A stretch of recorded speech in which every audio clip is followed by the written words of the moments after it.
महाराज जी आपके चरणों में कोटि कोटि प्रणाम।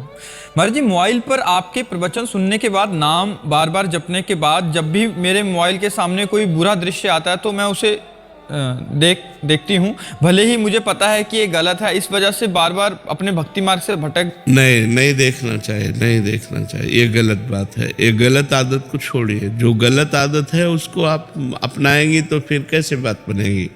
हमें भक्ति मार्ग में चलना है, अच्छे बनना। भक्ति मार्ग का मतलब कोई बाबा जी बनना नहीं होता है।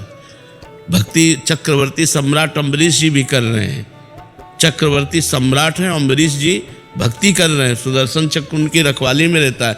भक्ति का कोई तात्पर्य ऐसा नहीं कि वेश बदल लेना ही भक्ति है, या मतलब बाहरी दिखाओ, ये सब नहीं है। आप पैंट शर्ट में, आप सलवार कुर्ता में, आप साधारण वेश में भक्ति हो सकती है। क्योंकि वो भक्ति का मतलब होता है प्यार, अच्छे आचरण करना, दिल से भगवान को भजना। उसका मतलब बाहरी से केवल नहीं होता। अब हम लोग विरक्त हैं तो हमारा ये पोशाक है, हमारी बाहरी पोशाक भगवत स्वरूप है। आप लोग गृहस्थ हो, आप गृहस्थ में हो।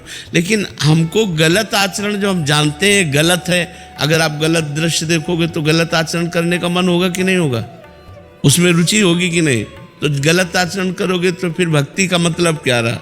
एक बात समझो, भक्ति का मतलब क्या रहा। एक तरफ आप संत के प्रवचन सुन करके अच्छे बनना चाहते हैं, एक तरफ गलत दृश्य देखकर तो गलत आचरण, तो आपकी उन्नति नहीं होगी, आपकी आध्यात्मिक उन्नति नहीं होगी। इसलिए आपको कठोर बनना पड़ेगा, उन दृश्यों को तुरंत हटाना पड़ेगा। जो दृश्य हमारे मार्ग के नहीं हैं हमको उनको नहीं देखना है, हमें गलत बातें नहीं देखनी है। और आज हमारे नौजवान बच्चे गलत बातें देख देख कर बहुत ज़्यादा गलत होते जा रहे हैं, गलत आचरणों में प्रवृत्त होते जा रहे हैं। क्योंकि मोबाइल वो सब कुछ दिखा देता है, तो ये सब बातें अगर करोगे तो भक्ति कैसे होगी।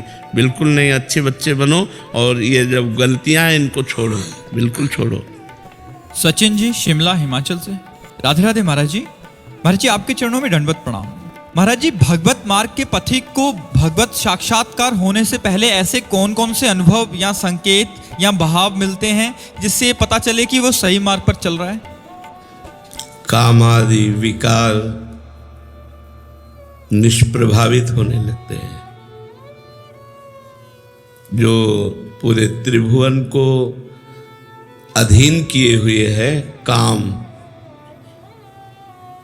भक्त के हृदय में वो स्फुरित होता है और नष्ट हो जाता है। जब काम का आकर्षण,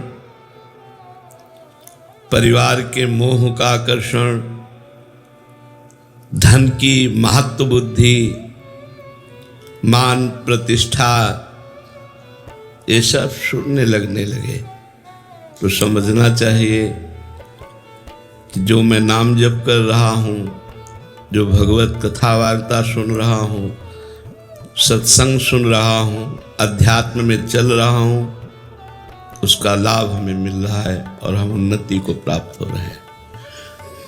यदि विकार ग्रसित बुद्धि है, धन पर महत्व बुद्धि है, मान प्रतिष्ठा की चाह है, अभी भजन का रंग नहीं आया।